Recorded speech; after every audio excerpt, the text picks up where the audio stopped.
નમસ્કાર વિદ્યાર્થી મિત્રો, મેથ્સ ટેકનો ચેનલમાં આપનું સ્વાગત છે. જ્ઞાન સાધના સ્કોલરશિપ પરીક્ષા માટેના આઈએમપી પ્રશ્નોની સિરીઝમાં આજે આપણે ધોરણ 8 વિષય સામાજિક વિજ્ઞાનનો પાઠ 1 ભારતમાં યુરોપિયનો અને અંગ્રેજી શાસનની સ્થાપના તેના ભાગ 2ના પરીક્ષામાં પૂછાઈ શકે તેવા મહત્ત્વના MCQ પ્રકારના પ્રશ્નોનું સોલ્યુશન કરીશું. વિદ્યાર્થી મિત્રો, જ્ઞાન સાધના સ્કોલરશિપ પરીક્ષા માટેના ધોરણ 8ના વિષય સામાજિક વિજ્ઞાનના તમામ પ્રકરણના આઈએમપી પ્રશ્નોનું સંપૂર્ણ સોલ્યુશન તમે વિડીયોની ડિસ્ક્રિપ્શન બોક્સમાં આપેલી લિંક પરથી મેળવી શકશો. તો ચાલો શરૂ કરીએ આજનો વિડીયો.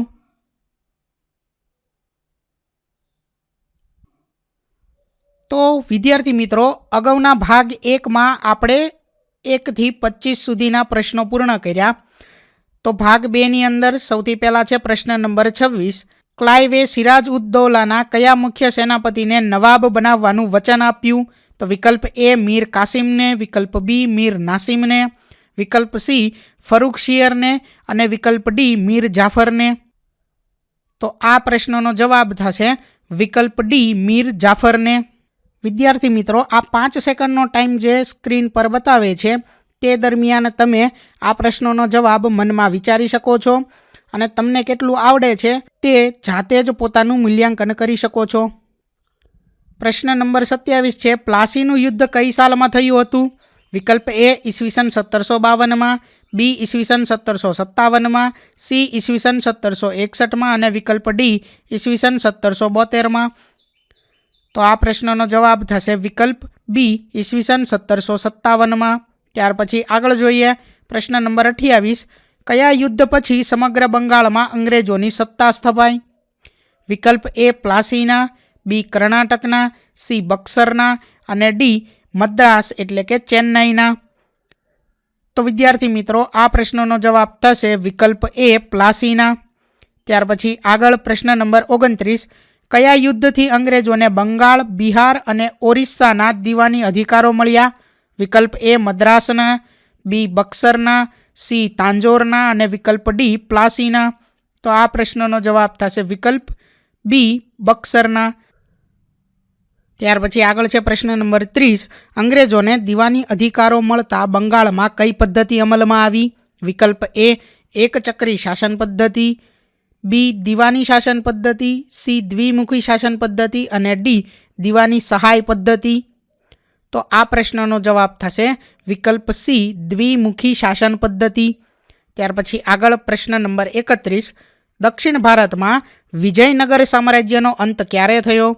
વિકલ્પ A ઈસવીસન 1751માં, B ઈસવીસન 1771માં, C ઈસવીસન 1761માં અને વિકલ્પ D ઈસવીસન 1781માં.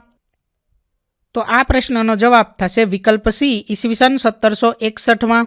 ત્યાર પછી આગળ પ્રશ્ન નંબર 32.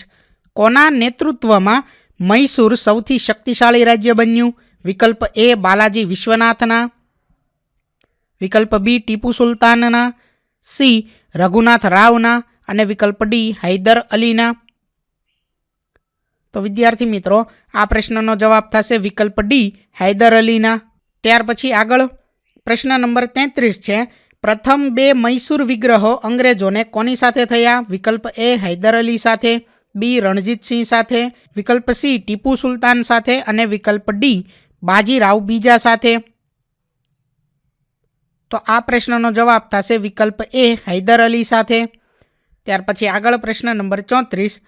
તૃતીય અને ચતુર્થ મૈસૂર વિગ્રહો અંગ્રેજોને કોની સાથે થયા? વિકલ્પ A નાના ફડણવીસ સાથે, B ટીપુ સુલતાન સાથે, C હૈદર અલી સાથે અને વિકલ્પ D મોહમ્મદ અલી સાથે. તો આ પ્રશ્નનો જવાબ છે વિકલ્પ B ટીપુ સુલતાન સાથે. ત્યાર પછી આગળ પ્રશ્ન નંબર 35. કયા મૈસૂર વિગ્રહ દરમિયાન હૈદર અલીનું અવસાન થયું? A પ્રથમ, B દ્વિતીય, C તૃતીય અને D ચતુર્થ. તો આ પ્રશ્નનો જવાબ થશે વિકલ્પ B દ્વિતીય. ત્યાર પછી આગળ પ્રશ્ન નંબર 36.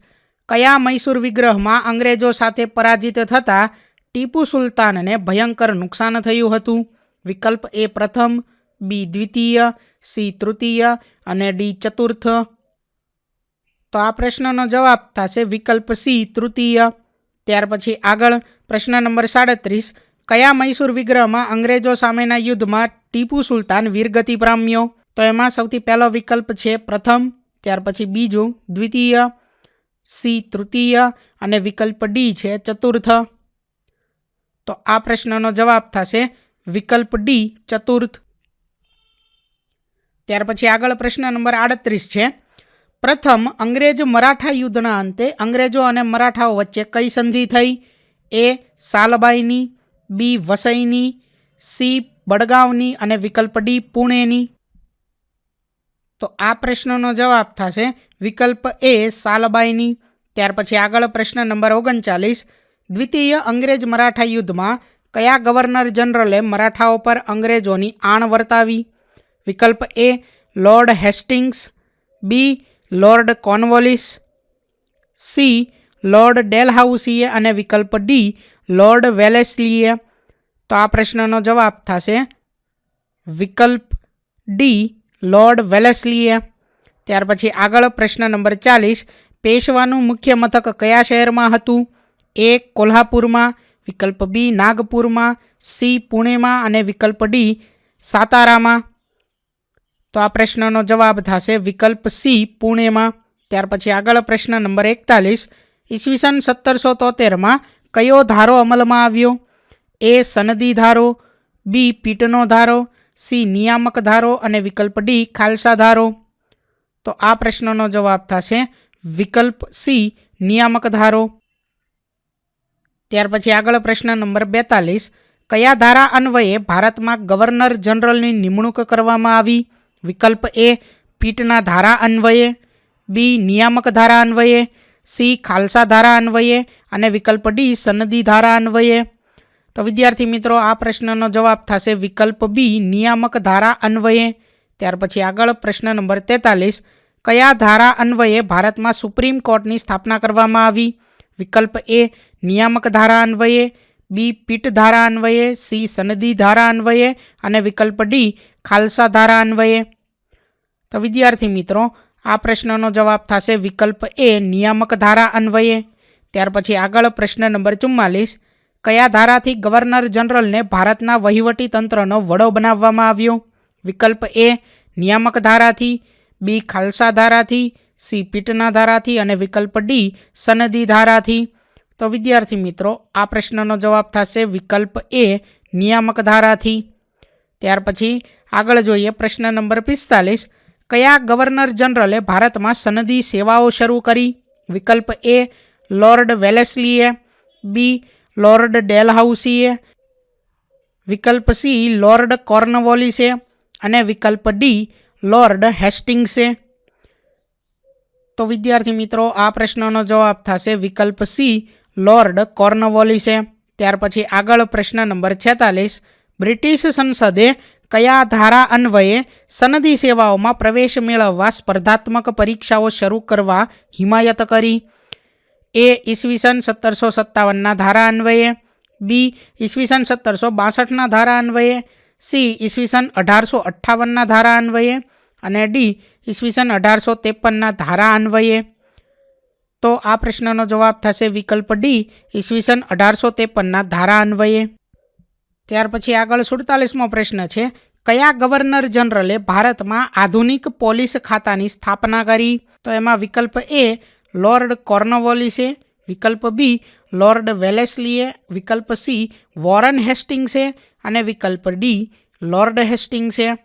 તો વિદ્યાર્થી મિત્રો આ પ્રશ્નનો જવાબ થશે વિકલ્પ એ લોર્ડ કોર્નવોલિસે.